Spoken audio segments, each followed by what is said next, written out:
तो दोस्तों, स्वागत है आप सभी का हमारे इस चैनल पे और इस व्लॉग पे।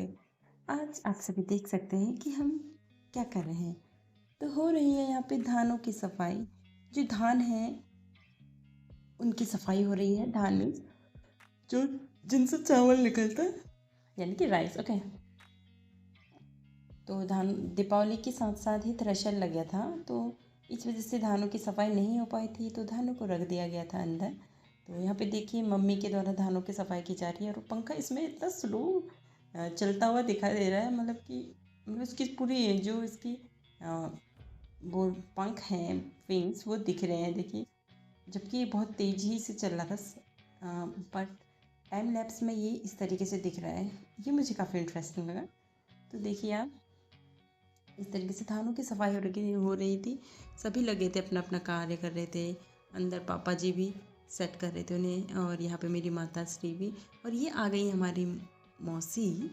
तो मौसी भी यहाँ पे आ गई थी। इन्होंने भी फिर हमारी बहुत मदद करी। मौसी ने भी धान बताना शुरू करा, यानी कि धानों को साफ करना शुरू करा। तो फिर अब मम्मी और मौसी साथ में ही इस कार्य को कर रहे थे। तो आप सभी देख सकते हैं।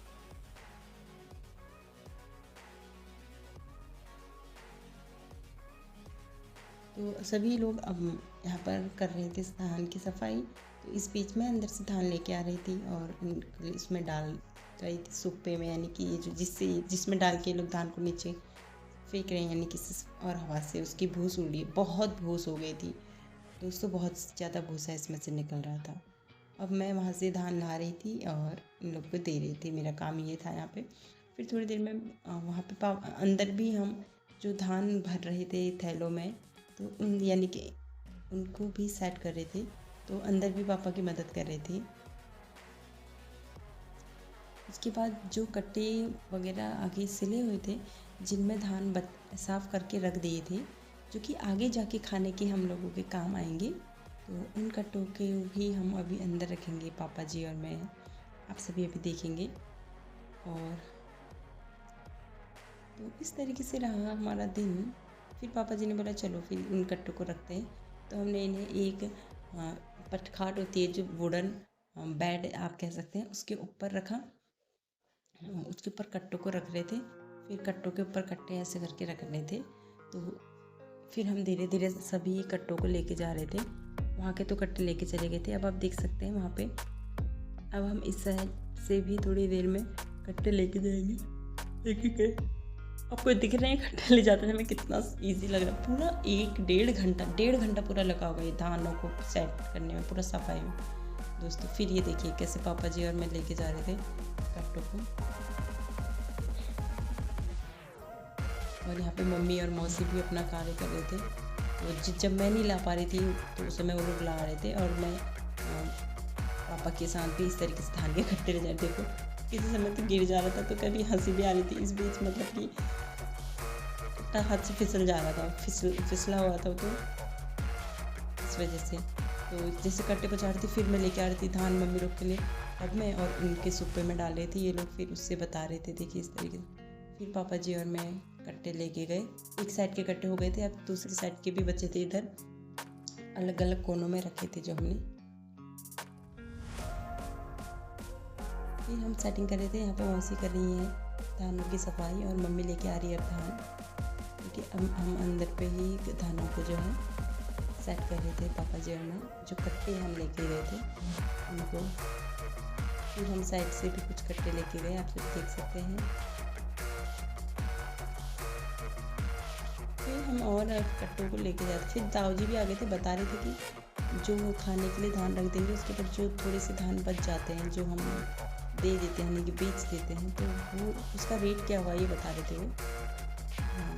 फिर मैं बाहर चली गई कट्टे को बांधने के लिए, कुछ ढूंढने के लिए, और कहीं पे एक कट्टा फटा हुआ था, तो उसमें नीचे क्या फंसाना है ये हम ढूंढ रहे थे। फिर मैंने मम्मी को दिया वो कपड़ा थोड़ा सा, उसको मम्मी ने रख दिया कट्टे में, और धान उसमें डाल।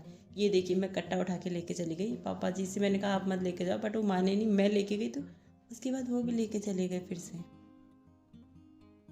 मैंने सोचा पापा जी नहीं ले जाएंगे, इसलिए तो मैं ले गई कि पापा जी के ऊपर बर्डन नहीं होगा। बट पापा जी ने मेरे अंदर पहुँचते ही अपना भी लेके आ गए, पीछे पीछे आ गए। फिर हम लोगों ने उन्हें रख दिया। फिर हम फिर से बाहर आए, और कुछ कट्टों को ले गए क्योंकि थाना अंदर रखना था, क्योंकि दोस्तों मौसम का कोई भरोसा नहीं है, वो कभी भी ख़राब हो सकता है। फिर मम्मी ने बोला कि अब लगभग हो ही गया तो जाओ फिर अब चाय बना दो। फिर मैंने चाय बना दी, फिर मैंने बनाई चाय, मम्मी लोगों ने चाय को पी। चाय को मैंने सर्व किया मिठाई के साथ।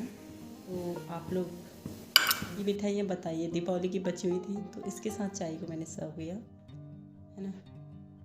और उसके बाद फ़िल्टर पे पानी को डाला, फ़िल्टर से छन्ना हुए पानी को फिर से फ़िल्टर में डाला और पानी को फिर भरा फ़िल्टर में छन्ने के लिए। और ये हमारा पहाड़ी फॉल है दोस्तों। और फिर आप सभी देख सकते हैं चाय सर्व करने के बाद चाय के बर्तन को मैंने धोया।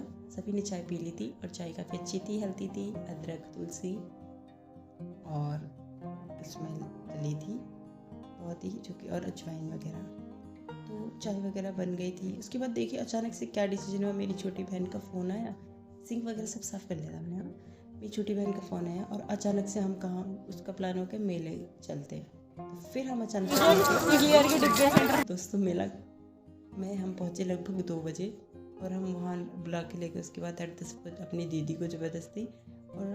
और जैसे ही हम जाने वाले थे तुरंत हमारी भाभी भी स्कूल से घर पहुँच ही रखी थी, रास्ते में थी। हमने बोला चलो, उनको एट द स्पॉट सभी का प्लान बन गया।